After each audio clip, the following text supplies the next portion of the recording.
Bom, meninas, então, hoje vai ser minha coleção de cintos, então vamos começar. Eu tenho este cinto branco,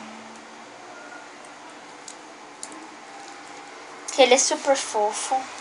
Ele é branco para usar com todo tipo de roupa que tem.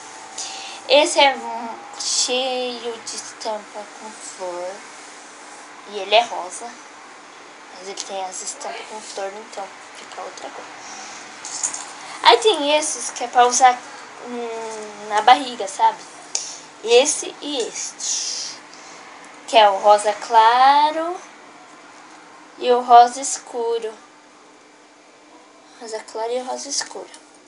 Aí a pontinha do rosa claro tem um lacinho. E rosa escuro é todo igual. E tem esse cinto que eu uso bastante quando eu sou muito magra e o meu shorts cai. Eu uso bastante, é o da Hello Kitty. Isso não é ser criança, tá, gente? Tem a Hello Kitty aqui na ponta e tá escrito tudo Hello Kitty.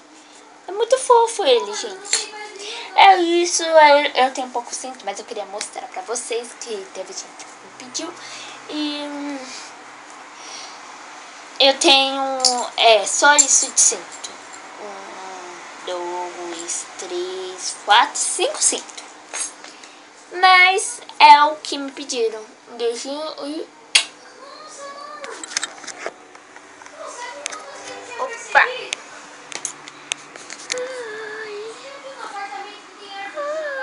Olha o tanto de cinto que eu tenho, só 5. Beijos e tchau!